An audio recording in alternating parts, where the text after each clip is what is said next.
Mano, deixa eu te contar uma parada sinistra que rolou com o Pedrinho lá na quebrada. O moleque tinha só 10 anos, mas já tava carregando um peso nas costas que nem adulto aguentava.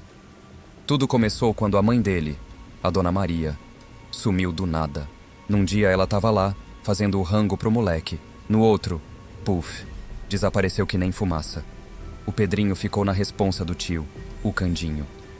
Maluco, gente boa, mas não sabia lidar com criança não. O moleque passava as noites chorando baixinho, chamando pela mãe. Aí, numa noite abafada de verão, o bagulho ficou doido. Pedrinho tava deitado na cama, suando que nem porco no rolete, quando ouviu um barulho na janela. Tchac, tchac, tchac. O piá gelou. Parecia alguém batendo de leve no vidro. Ele se encolheu todo, puxando o lençol até o queixo. Mãe! Ele chamou baixinho, o coração batendo que nem tambor de escola de samba. O barulho parou. Por um segundo, Pedrinho achou que tinha sonhado. Aí, tchac, tchac, tchac. As batidas ficou mais forte, mais desesperada. O moleque pulou da cama, tremendo que nem vara verde. Quando ele chegou perto da janela, seus olhos quase saltaram para fora. Lá fora, no escuro, tinha um vulto. Era uma forma escura, meio embaçada, mas dava para ver que era uma mulher. Mãe! Pedrinho gritou, as lágrimas escorrendo pelo rosto. Ele esticou a mão para abrir a janela, mas parou no meio do caminho. Tinha algo errado com aquele vulto. A forma estava toda distorcida, como se estivesse derretendo. De repente, o vulto abriu os olhos. Mano, não era a Dona Maria, não. Aqueles olhos eram puro ódio. Vermelhos que nem brasa, encarando o Pedrinho com uma fome que não era desse mundo. O moleque gritou, pulando para trás. Ele tropeçou e caiu de bunda no chão, sem tirar os olhos da janela. O vulto começou a se contorcer, como se estivesse tentando entrar pela fresta da janela. O vidro começou a rachar, fazendo um barulho que parecia risada de bruxa. Pedrinho se arrastou para trás, gritando por socorro. Tio Candinho! Tio Candinho! Mas o tio não vinha. O moleque estava sozinho com aquela coisa. Quando o vidro finalmente estourou, Pedrinho fechou os olhos, esperando o pior. Mas aí, silêncio. Ele abriu os olhos devagar, o coração quase saindo pela boca. A janela estava inteira, como se nada tivesse acontecido. Não tinha nenhum vulto, nenhum vidro quebrado. Mas no parapeito da janela, tinha uma coisa que fez Pedrinho engolir em seco. Uma mecha de cabelo preto, igualzinho ao da Dona Maria. O terror estava só começando, e a noite ainda era uma criança. Mano, depois daquela noite, o Pedrinho ficou mais assustado que gato em dia de banho. O moleque mal conseguia pregar o olho, sempre esperando aquele vulto voltar. O tio Candinho estava ficando preocupado. Que tá pegando, moleque? Você tá mais pálido que cu de fantasma. Mas o Pedrinho não falava nada. Quem ia acreditar num piá falando de vulto na janela? Uma semana depois do bagulho da janela, o Pedrinho estava voltando da escola. A rua estava mais vazia que geladeira de pobre, e o sol já estava se mandando. Foi aí que ele ouviu. Pedro! O moleque parou na hora, sentindo um frio na espinha. A voz era baixinha, quase um sussurro, mas ele reconheceu na hora. Mãe? Ele chamou, olhando em volta. Nada. Só o vento balançando uns papel no chão. Ele continuou andando, mas agora estava ligado em qualquer barulhinho. Quando chegou no portão de casa, ouviu de novo. Pedro. Me ajuda? O coração do moleque quase parou. A voz estava vindo de dentro de casa. Com as pernas tremendo que nem vara verde. Ele abriu o portão. O quintal estava escuro pra caramba. A sombra parecendo um monstro querendo pegar ele. Tio Candinho? Ele chamou, a voz falhando. Nada. A casa estava mais silenciosa que cemitério à meia-noite. Pedrinho entrou, sentindo cada passo como se estivesse andando em cima de vidro. A sala estava escura, só a luz fraca da TV piscando. Pedro. A voz estava vindo do corredor. O moleque engoliu em seco, as lágrimas já escorrendo pelo rosto. Mãe, cadê você? Ele foi andando devagar pelo corredor, o coração batendo tão forte que parecia que ia explodir. A porta do quarto da mãe dele estava entreaberta, uma luz fraca saindo pela fresta. Com a mão tremendo, ele empurrou a porta. O quarto estava igualzinho a Dona Maria tinha deixado. A cama arrumada, as fotos na parede. Mas tinha uma coisa diferente. No espelho da penteadeira, tinha algo escrito com batom vermelho. Me salva, Pedrinho, sentiu as pernas fraquejarem. Ele deu um passo para trás, querendo sair correndo dali. Foi aí que a porta bateu com tudo atrás dele. O moleque se virou num pulo, o grito preso na garganta. E lá estava ela, o vulto da janela. Mas agora estava diferente. Dava para ver o rosto da Dona Maria, mas estava todo distorcido, como se estivesse derretendo. Filho!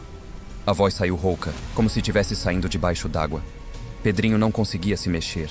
Ele só ficou ali, olhando aquela coisa que parecia, mas não era sua mãe, se aproximar. O vulto esticou a mão, os dedos parecendo mais garra do que mão de gente. Me ajuda!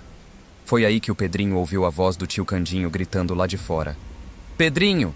Cadê você, moleque? O vulto olhou para a porta, fazendo uma careta de ódio. Num piscar de olhos, sumiu que nem fumaça. Pedrinho caiu de joelho, tremendo que nem vara verde. Ele ouviu os passos do tio Candinho se aproximando, mas não conseguia gritar por socorro, porque agora ele sabia. Sua mãe não tinha sumido. Ela tinha sido levada, e seja lá o que tinha levado ela, agora estava atrás dele também. O terror estava longe de acabar, e a noite ainda era uma criança. Mano, depois daquela parada no quarto, o Pedrinho estava mais assustado que barata em rodinha de chinelo. Ele tentou contar pro tio Candinho, mas o coroa achou que era coisa da cabeça do moleque. Relaxa, Pedrinho. Sua mãe vai aparecer. A polícia tá na cola, mas o piá sabia que os homens não ia resolver essa treta, não. Isso aí era bagulho de outro mundo. Foi aí que o Pedrinho lembrou da Dona Zefa, uma véia que morava no fim da rua. O povo dizia que ela mexia com os negócios de macumba, que falava com os espíritos. Numa noite, quando o tio Candinho estava roncando mais alto que motor de Kombi velha, o Pedrinho pulou a janela e se mandou para a casa da Dona Zefa. A casa da véia era mais sinistro que boca de lobo. Tinha umas ervas esquisita pendurada na porta e um cheiro de incenso que fazia o nariz coçar. O de casa, o moleque chamou, tremendo na base. A porta abriu sozinha, rangendo que nem osso quebrado. Lá dentro tava escuro pra caramba.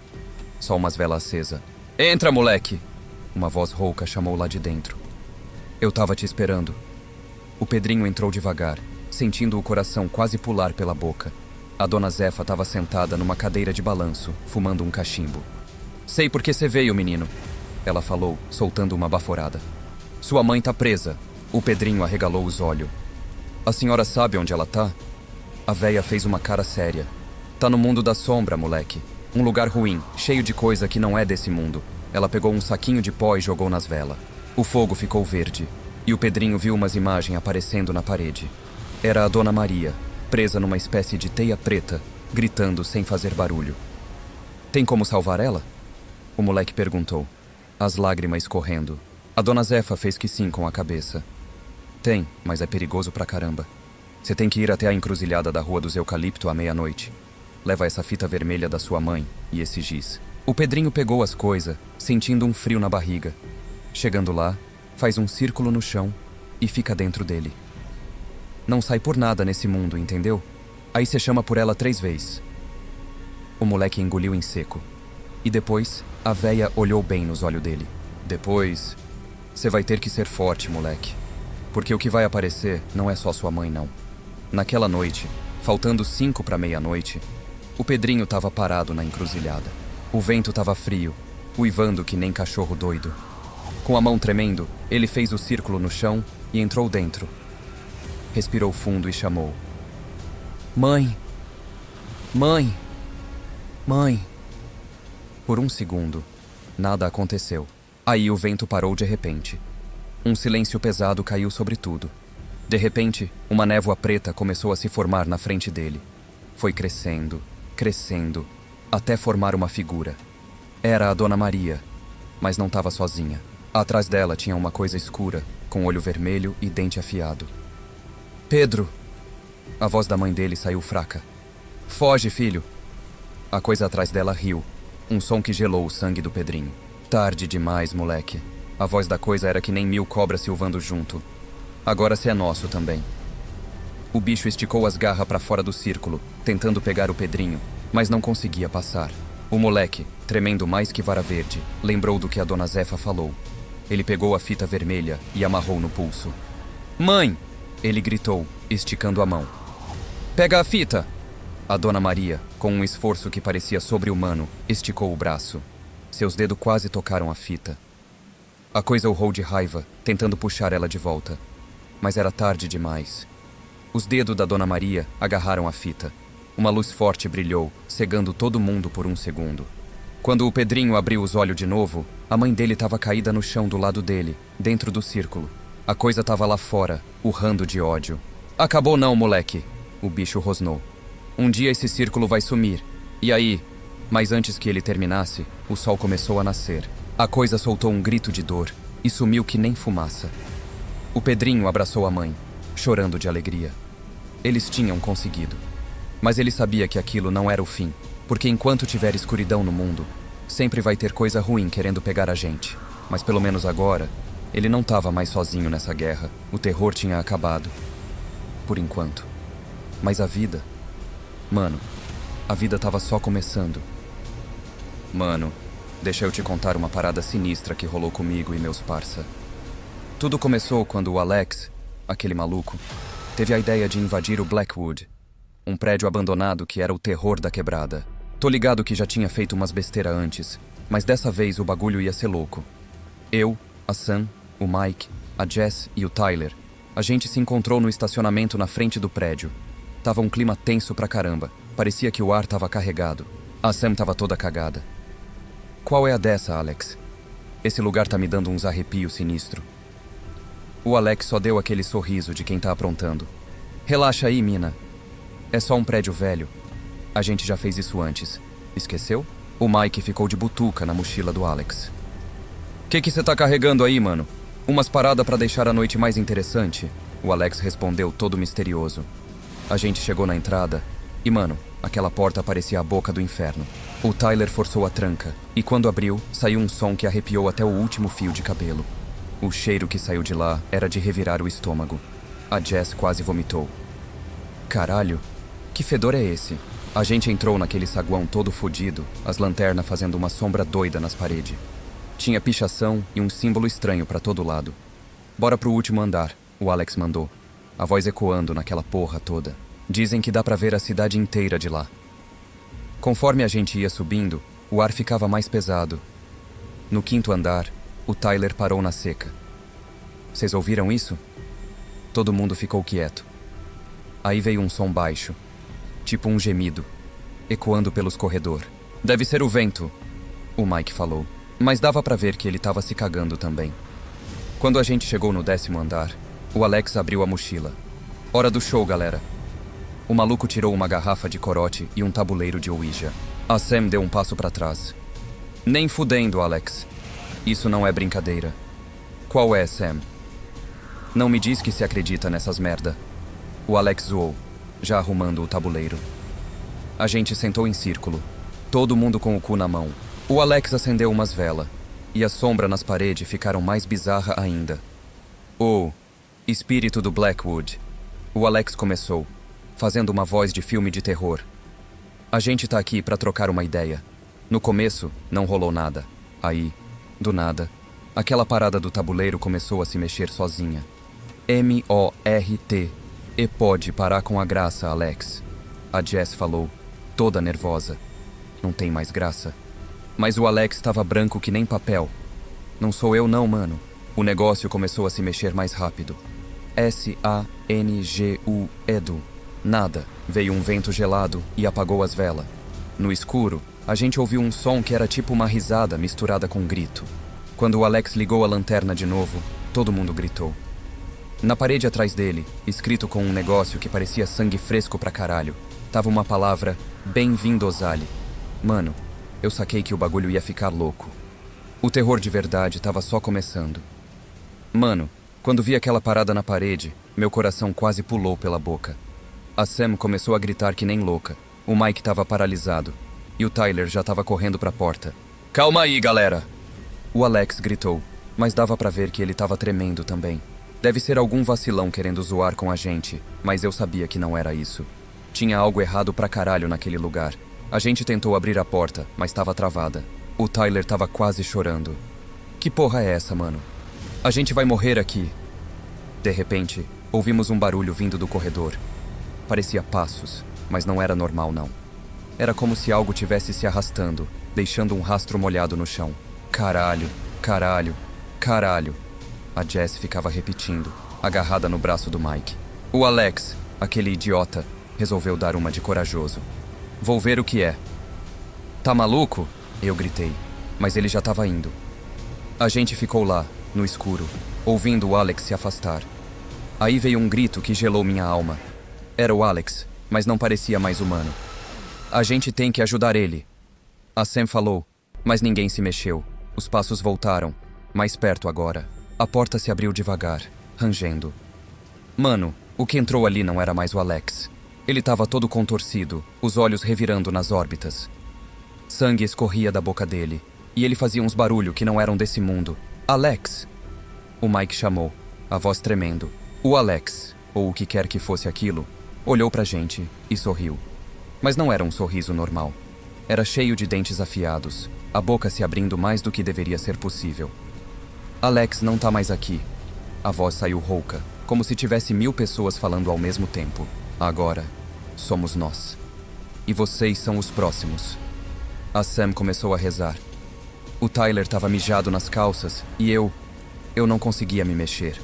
O terror era tão grande que meu corpo simplesmente travou. O Alex monstro avançou para cima da gente. A Jess foi a primeira. Num movimento rápido demais para ver, ele agarrou ela pelo pescoço e ergueu no ar como se não pesasse nada. Parem com isso! Eu gritei, finalmente conseguindo me mexer. Peguei um pedaço de madeira do chão e acertei nas costas dele. Ele largou a Jess e se virou para mim. Os olhos dele, mano, não tinha nada de humano ali. Eram puro ódio e maldade. Você quer brincar? Ele rosnou. Vamos brincar então. Num piscar de olhos, ele estava na minha frente. Senti uma dor absurda no peito, como se algo tivesse me rasgando por dentro. Caí no chão, sentindo o gosto de sangue na boca.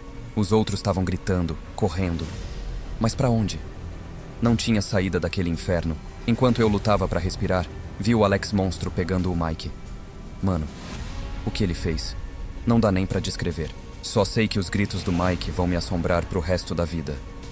A Sam estava num canto, rezando cada vez mais alto. E foi aí que algo estranho aconteceu. O monstro pareceu hesitar, como se as palavras dela tivessem poder. Continuem rezando! Eu gritei, cuspindo sangue. Tá funcionando! O Tyler, mesmo todo cagado, começou a rezar também. A Jess se juntou, a voz fraca, mas determinada. O monstro urrou de raiva, se contorcendo todo. Parecia que estava sendo rasgado por dentro, mas a gente sabia que não ia durar muito. Nossas forças estavam acabando, e aquela coisa parecia só estar ficando mais puta. Eu sabia que a gente precisava fazer algo, e rápido. Ou nenhum de nós ia sair vivo dali. O terror estava longe de acabar, e a noite ainda era uma criança. Mano, a parada estava ficando cada vez mais sinistra. O Alex monstro estava se contorcendo todo, soltando um zurro que parecia vir direto do inferno. A reza da galera estava segurando ele, mas eu sabia que não ia durar muito. A gente precisa vazar daqui! Eu gritei, me arrastando pelo chão. Meu peito estava em carne viva, doendo pra caralho. A Sam, com lágrimas escorrendo pela cara, gritou de volta. Como porra? A porta tá trancada. Foi aí que eu vi. Uma janela quebrada no canto da sala. Era nossa única chance. Ali. Apontei. A janela. O Tyler, que estava mais perto, correu pra lá. Ele olhou pra baixo e ficou branco. Tá muito alto, mano. A gente vai se foder. Mas não tinha escolha. O monstro estava começando a se recuperar. E os olhos dele... Mano, aqueles olhos estavam fixos na gente. Cheios de uma fome que não era desse mundo. Melhor se foder lá embaixo do que aqui em cima. A Jess gritou, empurrando o Tyler pro lado e pulando sem pensar 2 vezes. A gente ouviu um baque surdo e um gemido de dor. Pelo menos ela estava viva. O Sam foi a próxima. Ela hesitou por um segundo, olhou pro corpo do Mike todo estraçalhado no chão e pulou soltando um grito. Vai, Tyler! Eu berrei. O monstro estava quase em cima da gente. O Tyler fechou os olhos e se jogou. Só sobrou eu. Mano, eu nunca senti tanto medo na minha vida. Tava sangrando pra caralho. Mal conseguia ficar de pé. Mas o instinto de sobrevivência é foda. Quando vi aquela coisa que era o Alex vindo na minha direção, não pensei 2 vezes. Me joguei pela janela como se não houvesse amanhã. E, porra, por um segundo achei mesmo que não ia ter. A queda pareceu durar uma eternidade. Senti o vento cortando minha cara. Vi o chão se aproximando rápido demais. Fechei os olhos e esperei o impacto. Bam! Caí em cima de uns sacos de lixo. Doeu pra caralho, mas pelo menos amorteceu a queda. Corre! Ouvi a Sam gritando. A galera já estava se levantando, mancando em direção à rua. Eu me forcei a levantar, ignorando a dor. Olhei pra cima e quase mijei nas calças. O Alex monstro estava na janela, nos olhando. E mano, juro que ele sorriu. Um sorriso cheio de dentes afiados que dizia: isso não acabou. A gente correu como nunca tinha corrido antes. Saímos daquele beco fedorento e fomos direto para a avenida principal. Carros buzinaram. Gente xingou, mas a gente não parou. Só quando chegamos numa praça, a uns 5 quarteirões de distância, que a gente finalmente parou para respirar. O que era aquilo? O Tyler perguntou, entre arquejos. Ninguém respondeu. O que a gente podia dizer? Que nosso amigo tinha virado um monstro possuído? Que a gente tinha visto o inferno de perto? A Jazz começou a chorar, soluçando alto. A Sam abraçou ela, mas dava pra ver que estava tremendo também. Eu olhei de volta pro prédio Blackwood. Mesmo de longe, parecia que aquele lugar estava nos observando. E eu sabia, no fundo do meu coração, que aquilo não tinha acabado. A gente precisa contar pra alguém, eu falei. Finalmente. Quem vai acreditar na gente? O Tyler respondeu, a voz quebrada. Ele estava certo. Quem ia acreditar num bando de moleque da periferia falando de possessão demoníaca? Mas uma coisa eu sabia. Nossa vida nunca mais seria a mesma. A gente tinha visto algo que não devia, mexido com forças que a gente não entendia. E enquanto a gente ficava ali, na praça, tentando processar o terror que a gente tinha vivido, eu não conseguia parar de pensar. Será que aquela coisa ia vir atrás da gente? O Alex, ou o que quer que tenha tomado conta dele, ainda estava lá. E algo me dizia que ele não ia descansar até terminar o que começou. A noite podia ter acabado, mas o pesadelo... Mano, o pesadelo estava só começando. Eu tinha uns 10 anos quando comecei a desconfiar que o seu Zé, nosso vizinho carrancudo, era um lobisomem. Morava numa quebrada no fim da cidade, dessas que quando chove, viram um lamaçal só. Toda lua cheia, eu ficava de butuca na janela do meu barraco, esperando ver alguma coisa estranha. O seu Zé era um coroa mal encarado. Vivia sozinho num casebre todo fudido no fim da rua. Ninguém gostava dele, e as crianças da área morriam de medo. Numa noite de lua cheia, tava eu ali, colado na janela, quando vi o seu Zé saindo de fininho do quintal dele. O maluco tava todo esquisito, andando que nem bicho. Fiquei gelado, mas não conseguia tirar os olhos. De repente, ele parou no meio da rua e olhou pro céu. Juro que vi os olhos dele brilhando no escuro. Aí ele começou a tremer todo, como se tivesse tendo uma convulsão. Pensei em chamar minha mãe, mas estava paralisado. O corpo do seu Zé começou a mudar, ficando maior e mais peludo. Ouvi um som de ossos estalando e um uivo baixo. Fechei os olhos por um segundo, com o coração quase saindo pela boca. Quando abri de novo, o seu Zé tinha sumido. No lugar dele, tinha uma criatura enorme e peluda, de pé no meio da rua. O bicho farejou o ar e virou a cabeça na direção da minha janela. Seus olhos amarelos encontraram os meus e eu senti como se tivesse levado um choque. Pulei para trás, me escondendo embaixo da cama. Fiquei ali, tremendo, ouvindo uns barulhos estranhos lá fora. Não dormi a noite toda. No dia seguinte, acordei pensando que tinha sido só um pesadelo. Mas quando saí na rua, vi umas marcas estranhas no chão de terra. Pareciam pegadas enormes, misturadas com rastros de garras. Olhei para o casebre do seu Zé. A porta estava entreaberta e tinha umas manchas escuras no batente. Será que era sangue? Nessa hora, o seu Zé apareceu na porta. Tava com uma cara de cansado e uns arranhões no braço. Quando me viu olhando, fez uma cara feia e bateu a porta com força. Saí correndo dali, com o coração na boca. Agora eu tinha certeza. Nosso vizinho era um lobisomem, e eu precisava fazer alguma coisa antes que a próxima lua cheia chegasse. Nos dias que se seguiram, fiquei obcecado com a ideia de provar que o seu Zé era um lobisomem.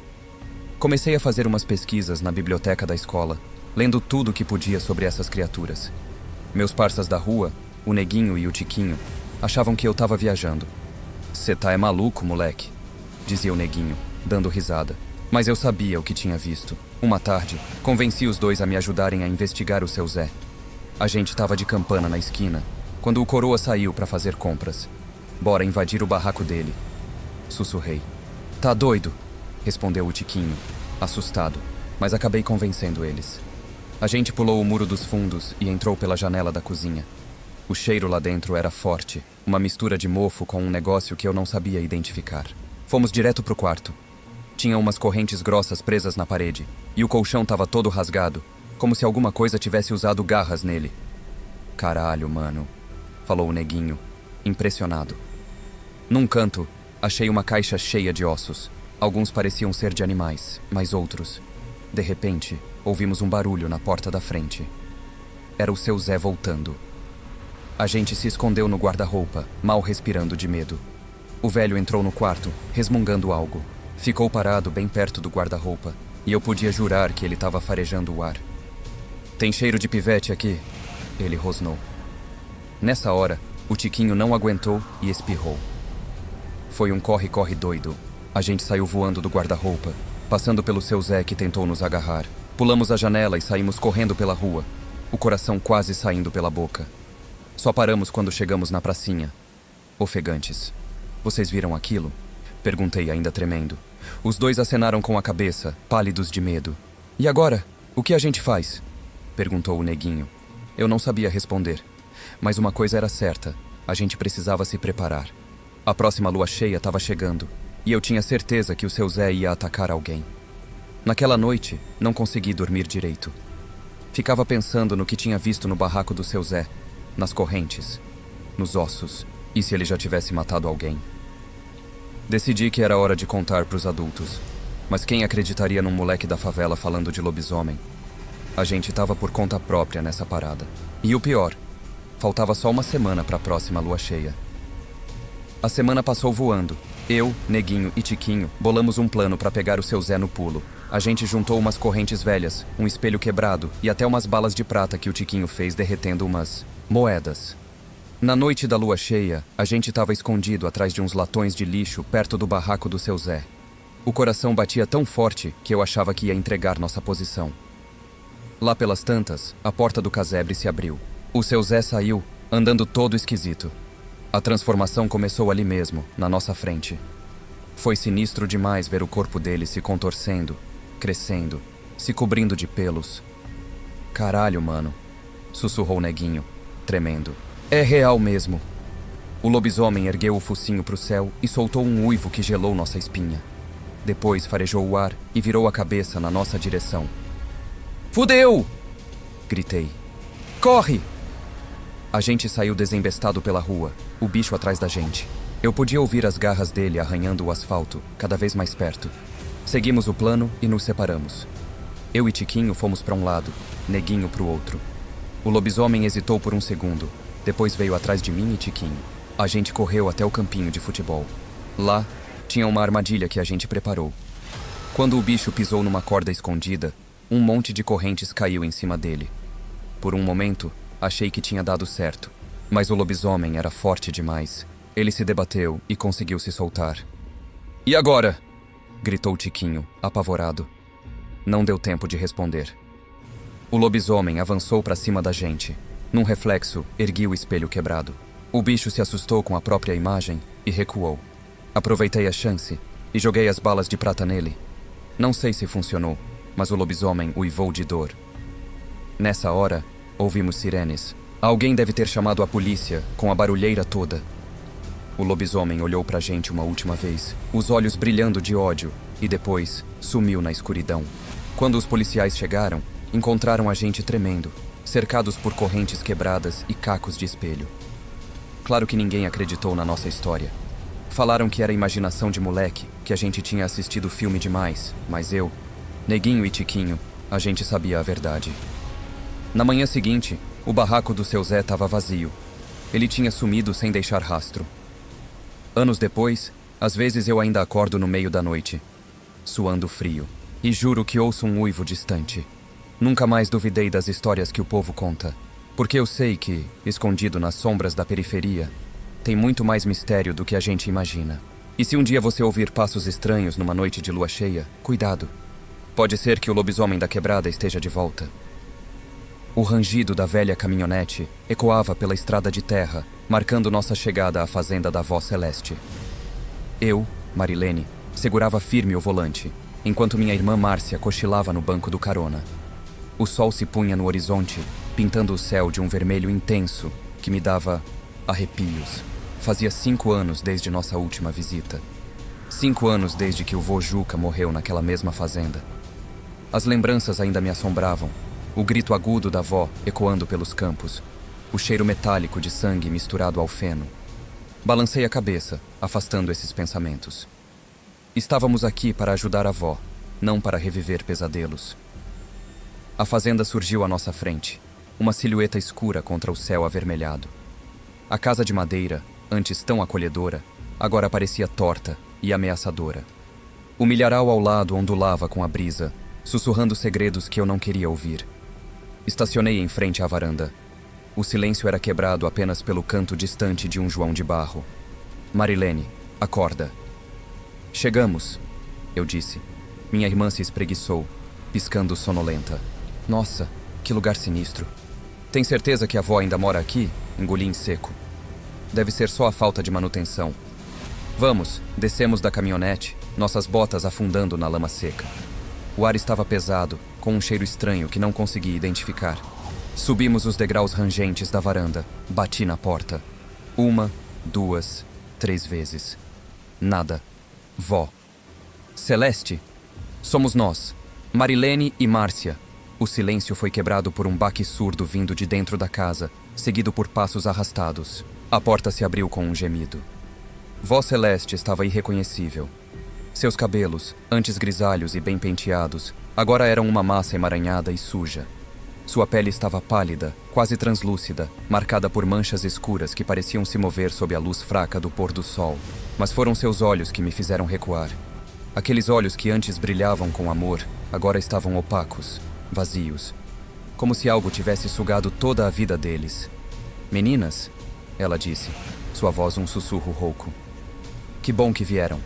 Entrem, entrem. Temos muito o que conversar. A casa da avó Celeste cheirava a mofo, um odor que me lembrava carne estragada. Márcia e eu nos sentamos no velho sofá da sala, a madeira do piso estalando sob nosso peso. Vó Celeste se acomodou na poltrona de couro gasto, seus dedos nodosos tamborilando no braço da cadeira. O tic-tac do relógio de parede marcava os segundos, cada um parecendo durar uma eternidade. Meninas, ela começou, sua voz rouca como lixa. Vocês não deviam ter vindo. Troquei um olhar com Márcia. Minha irmã sempre foi a mais corajosa de nós duas, mas até ela parecia desconfortável. Vó, Márcia disse, inclinando-se para a frente. O que está acontecendo? A senhora não parece bem. Um sorriso estranho se formou nos lábios ressecados da avó. Bem? Oh, estou melhor do que nunca. Seu avô garantiu isso. Senti um arrepio na nuca. Vó, o vô Juca. Ele morreu há 5 anos. Morreu? Vó Celeste soltou uma risada seca. É o que todos pensam. Mas ele está aqui, meninas. Bem aqui. Ela apontou para o próprio peito, as unhas compridas e sujas arranhando a blusa encardida. Márcia se levantou abruptamente. Vó, a senhora precisa de um médico. Vamos levá-la para a cidade. Não! O grito da avó nos pegou de surpresa. Ninguém sai daqui. Juca não quer. E o que Juca quer, Juca tem. Foi então que notei. No canto da sala, parcialmente escondido por uma cortina empoeirada, havia algo. Algo grande, coberto por um lençol manchado. Vó Celeste seguiu meu olhar e sorriu. Ah, vocês querem ver? Claro que querem. Afinal, é de família. Ela se levantou com uma agilidade surpreendente e puxou o lençol. O grito ficou preso na minha garganta. Ali, sentado numa cadeira de rodas, estava o que restava do vô Juca. Sua pele estava esticada sobre os ossos, os olhos afundados nas órbitas. Mas o pior era o movimento. Lento, quase imperceptível, mas estava lá. O peito subindo e descendo num arremedo de respiração. Lindo, não é? Vó Celeste acariciou o rosto mumificado do marido. Ele voltou para mim. E agora, queridas, vocês vão se juntar a nós. Uma família, para sempre. Quando Vó Celeste se virou para nós, seus olhos brilhavam com uma luz insana. Em sua mão, uma faca de açougueiro refletia a luz fraca da lâmpada. Márcia agarrou meu braço. Corre! Saltamos do sofá, correndo em direção à porta. Atrás de nós, ouvi o riso da avó e algo mais. Um som úmido, arrastado, como se algo, ou alguém, estivesse se movendo atrás de nós. Nossos pés batiam no chão de madeira enquanto corríamos em direção à porta da frente. O coração martelava no meu peito, a adrenalina correndo pelas veias. Atrás de nós, o riso da voz celeste ecoava pela casa, misturado com aquele som molhado e arrastado que eu não queria nem imaginar a origem. Márcia alcançou a maçaneta primeiro, girando-a freneticamente. "Não abre!" Ela gritou, o pânico evidente em sua voz. Olhei por cima do ombro. A silhueta da voz se aproximava pelo corredor, a faca brilhando na penumbra. E atrás dela... Deus, eu não queria ver, mas não conseguia desviar o olhar. A cadeira de rodas do Vojuca se movia sozinha, as rodas rangendo no assoalho. A janela. Gritei para Márcia, apontando para a lateral da sala. Corremos até lá, nossas mãos trêmulas lutando para abrir a tranca enferrujada. O vidro estava sujo, coberto por uma camada grossa de poeira que não deixava ver o lado de fora. "Saiam daí, meninas." A voz da avó soava mais perto agora, quase doce. "Não dói nada. Logo estaremos todos juntos." Finalmente, a tranca cedeu. Empurrei a janela com toda a força, o vidro estilhaçando com o impacto. Sem pensar duas vezes, pulei para fora, caindo no canteiro de flores mortas abaixo. Márcia veio logo atrás, um grito escapando de seus lábios quando caiu. "Meu tornozelo!" Ela gemeu, agarrando a perna. Não havia tempo. Passei o braço dela por cima do meu ombro e comecei a correr em direção à caminhonete. O céu estava escuro agora, a lua cheia lançando sombras estranhas pelo terreno da fazenda. Chegamos ao veículo, minhas mãos tremendo tanto que mal conseguia encaixar a chave na ignição. Pelo retrovisor, vi a porta da casa se abrir, os pneus derrapando na terra solta antes de ganharmos velocidade. A fazenda foi ficando para trás, engolida pela escuridão da noite. Dirigimos por horas, o silêncio quebrado apenas pela respiração ofegante de Márcia e o ronco do motor. Quando finalmente paramos num posto de gasolina na beira da estrada, longe o suficiente para nos sentirmos seguras, olhei para minha irmã. O que era aquilo?" Ela perguntou, a voz trêmula. Balancei a cabeça, sem palavras. Como explicar o inexplicável? Como processar o horror que tínhamos testemunhado? Uma coisa eu sabia. Nunca mais voltaríamos àquela fazenda. Alguns segredos de família são melhor deixados enterrados, longe dos olhos e da mente.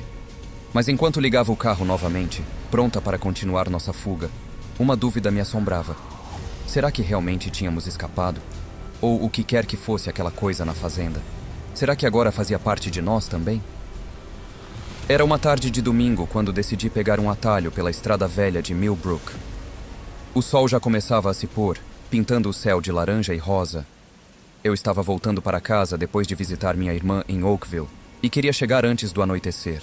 A estrada era estreita e sinuosa, ladeada por campos de trigo dourado e árvores antigas. O rádio do meu carro pegava mal naquela área, então eu dirigia em silêncio, apenas o som do motor e dos pneus no asfalto me fazendo companhia. Foi então que vi. No acostamento da estrada, parcialmente escondida pela sombra de um grande carvalho, estava uma carroça. Não era incomum ver veículos antigos por ali, já que a região tinha várias comunidades Amish. Mas essa carroça, havia algo diferente nela. Diminuí a velocidade, minha curiosidade vencendo a pressa de chegar em casa. À medida que me aproximava, os detalhes da carroça ficavam mais nítidos e meu coração começou a bater mais rápido. A carroça parecia ter saído diretamente de um livro de história. Sua madeira era escura e gasta, com entalhes intrincados que eu nunca tinha visto antes. As rodas eram enormes, maiores que qualquer carroça Amish que eu já tivesse visto, e pareciam feitas de um metal escuro e fosco. Mas o mais estranho era a sensação que ela passava. Parecia fora de lugar. Como se não pertencesse àquela estrada, àquele tempo. Parei o carro e desci, sentindo um arrepio percorrer minha espinha, apesar do calor da tarde. Não havia nenhum cavalo por perto, nenhum sinal de quem poderia ter deixado a carroça ali. Aproximei-me cautelosamente. O cheiro de madeira antiga e algo que não consegui identificar, talvez couro velho ou metal oxidado, chegou até mim. Estendi a mão para tocar a lateral da carroça, hesitante. Foi quando ouvi um sussurro, tão baixo que pensei ter imaginado. Vinha de dentro da carroça. "Olá", chamei, minha voz soando estranhamente alta no silêncio da estrada. "Tem alguém aí?" O sussurro veio novamente, um pouco mais alto desta vez. Parecia Um nome? Inclinei-me para mais perto, tentando entender. E então, de repente, a porta da carroça se abriu com um rangido. O rangido da porta me fez recuar instintivamente. Meu coração martelava no peito, enquanto eu observava na abertura escura, esperando que alguém, ou algo, emergisse. Mas nada aconteceu. Depois de alguns segundos que pareceram uma eternidade, reuni coragem para me aproximar novamente. O sol estava se pondo rapidamente agora, lançando sombras longas pela estrada. O interior da carroça era um poço de escuridão. Alô? Chamei novamente, minha voz tremendo ligeiramente. Precisa de ajuda? Silêncio. Então, outro sussurro, mais claro desta vez. Parecia dizer: entre. Toda a fibra do meu ser gritava para que eu voltasse para o carro e saísse dali o mais rápido possível. Mas algo me impelia a continuar. Uma curiosidade que eu não conseguia explicar. Com as mãos trêmulas, peguei meu celular e liguei a lanterna. O feixe de luz cortou a escuridão, revelando o interior da carroça. Fiquei boquiaberto. O espaço interno era muito maior do que parecia possível do lado de fora. As paredes eram cobertas por prateleiras cheias de livros antigos, frascos com conteúdos estranhos e objetos que eu não conseguia identificar. No centro, havia uma mesa redonda com um mapa estendido sobre ela. Mas o que mais me chamou a atenção foi a figura sentada atrás da mesa. Era um homem idoso, com uma longa barba branca e olhos de um azul tão claro que pareciam quase transparentes. Suas roupas eram de um estilo que eu nunca tinha visto antes, exceto talvez em filmes de época. "Bem-vindo, viajante", ele disse, sua voz surpreendentemente forte para alguém de aparência tão frágil. "Eu estava esperando por você." "Esperando por mim?" repeti confuso. "Mas quem é você? O que é este lugar?" O velho sorriu, um sorriso que parecia conter séculos de segredos.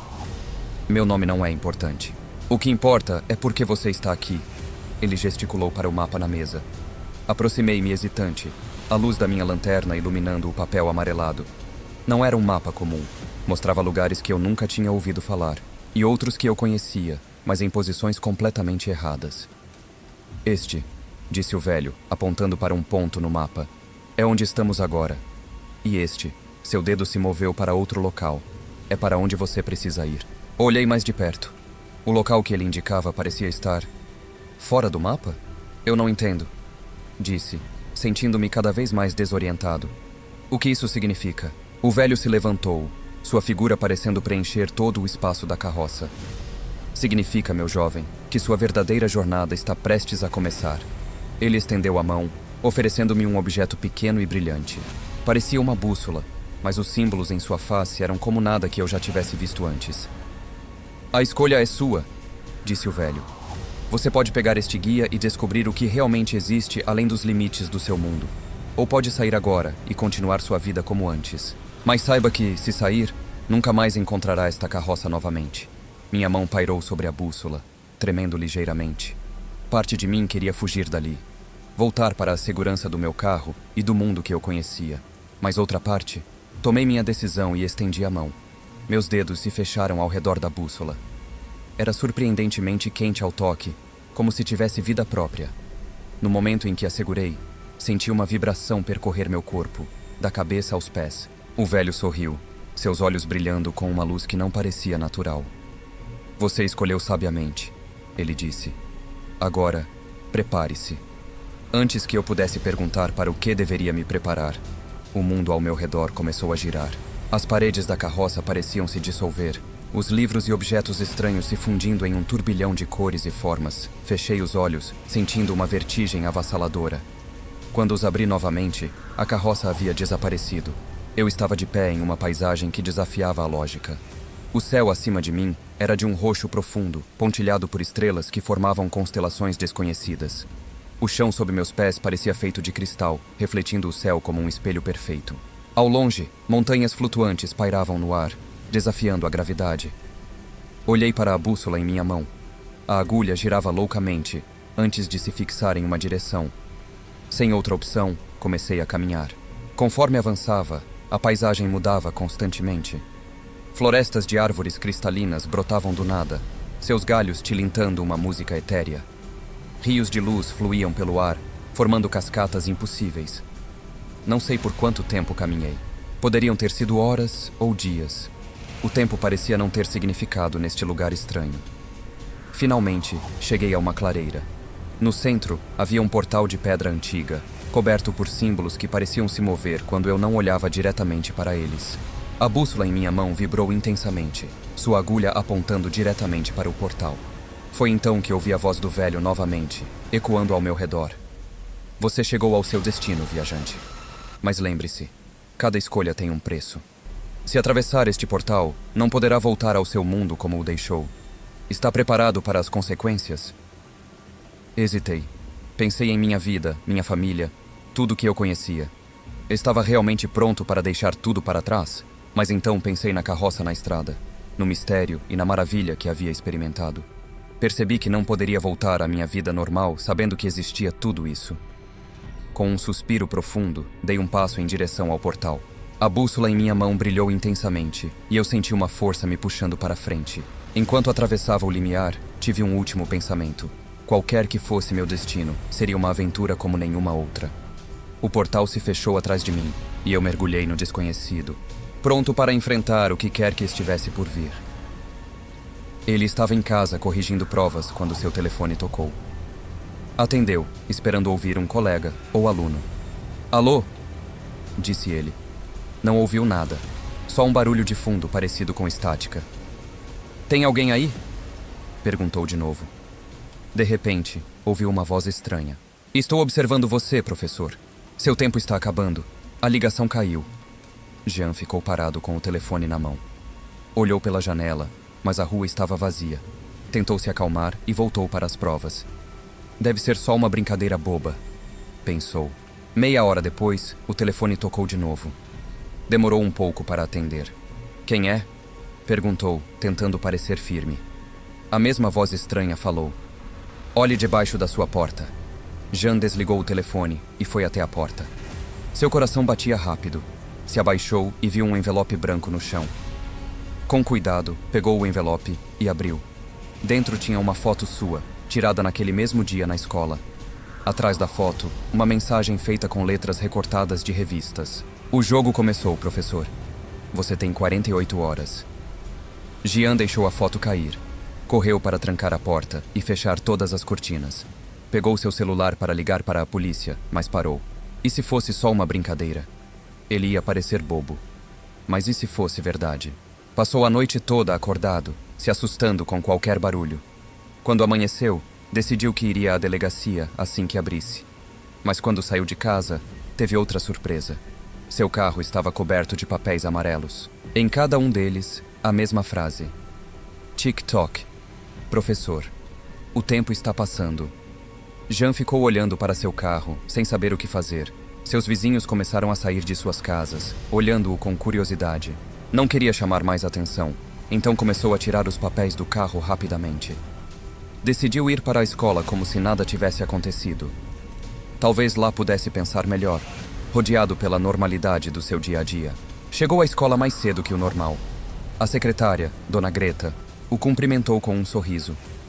"Professor Jean, chegou uma encomenda para você ontem à tarde", ela disse, entregando-lhe um pacote pequeno. Jean pegou o pacote com as mãos suando. Não tinha remetente. Abriu ali mesmo, na frente de Dona Greta. Dentro, havia um relógio de bolso antigo. Quando o abriu, em vez de números, havia letras que formavam a frase: "Seu tempo está acabando." "Tudo bem, professor?", perguntou Dona Greta, notando sua expressão. Sim, respondeu rápido. "Só uma brincadeira de um amigo." Foi para sua sala de aula, tentando manter a calma. As aulas começaram e ele se forçou a agir normalmente, mas não conseguia se concentrar. A cada barulho no corredor, olhava para a porta. No intervalo, foi ao banheiro dos professores. Quando entrou, viu algo escrito no espelho com batom vermelho. "Está gostando do jogo, professor?" Saiu correndo do banheiro e foi direto para a sala do diretor. Contou tudo o que estava acontecendo. O diretor ouviu com atenção e então chamou a polícia. Os policiais chegaram discretamente e fizeram várias perguntas a Jean. Prometeram investigar e deram um número para ligar caso algo mais acontecesse. Jean voltou para as aulas da tarde, se sentindo um pouco mais seguro. Mas quando a última aula terminou e os alunos saíram, encontrou um bilhete em cima da sua mesa. "A polícia não vai te salvar." Ainda tenho 24 horas. Olhou ao redor da sala vazia, sentindo que estava sendo observado. Como aquele bilhete tinha chegado ali? Quem estava fazendo isso com ele? E por quê? Pegou suas coisas e saiu da escola às pressas. No caminho para o estacionamento, seu celular tocou. Número desconhecido. Atendeu, com medo do que poderia ouvir. Professor Jean, disse a voz distorcida. Espero que esteja aproveitando nosso joguinho, mas as coisas vão ficar mais interessantes agora. Vá para casa e espere minhas instruções. E lembre-se, se contar para mais alguém, as consequências serão graves. A ligação caiu. Jean ficou parado no estacionamento, olhando para seu celular. O que ele deveria fazer agora? Jean dirigiu para casa em estado de alerta, olhando constantemente pelo retrovisor. Cada carro que passava por ele parecia suspeito. Chegou em casa e trancou todas as portas e janelas. Sentou no sofá, esperando.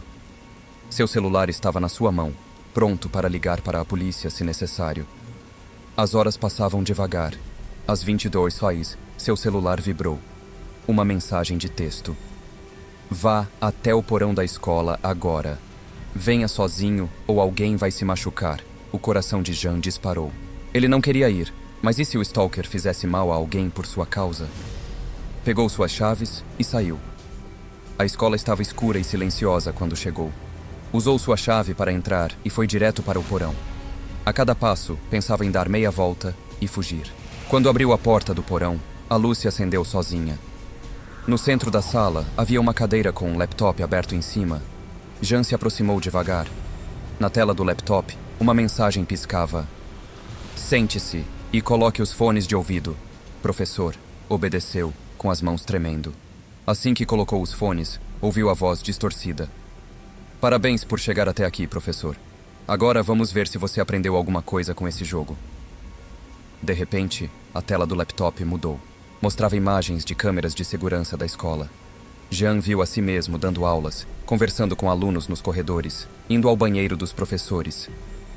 Eu estive te observando por semanas, professor. Sei tudo sobre você. Seus hábitos, seus medos, seus segredos. Quem é você? Gritou Jean para o laptop. O que quer de mim? A voz riu. Não me reconhece, professor Jean. Pense bem. Quem poderia ter acesso a todas essas câmeras? Quem conhece cada canto desta escola? Então, Jean entendeu. Marcos, o zelador? A porta do porão se abriu e Marcos entrou, sorrindo. Finalmente descobriu, disse ele. Sua voz normal agora. Sabe por que fiz tudo isso?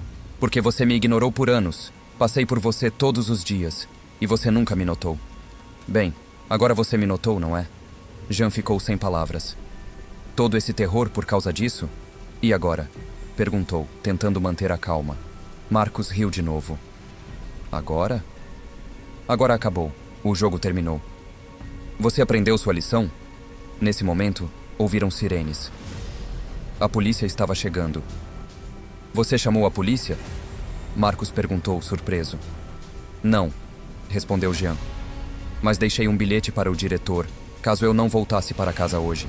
Marcos tentou fugir, mas a polícia já estava entrando no prédio. Eles o pegaram antes que ele pudesse sair do porão. Enquanto a polícia levava Marcos embora, Jean ficou sentado na cadeira, exausto. O pesadelo tinha acabado, mas ele sabia que levaria tempo para superar tudo isso. Nos dias seguintes, a escola inteira ficou sabendo do ocorrido. Jean recebeu apoio de colegas e alunos. Marcos foi preso e Jean teve que depor várias vezes. Voltou a dar aulas, mas agora presta mais atenção em todos ao seu redor. Aprendeu que às vezes as pessoas que parecem invisíveis podem ter histórias complexas e que um simples bom dia pode fazer toda a diferença. O medo ainda aparece às vezes, especialmente à noite, mas a cada dia fica um pouco mais fácil. E agora, quando passa pelo novo zelador nos corredores da escola, Jean sempre faz questão de sorrir e dizer olá.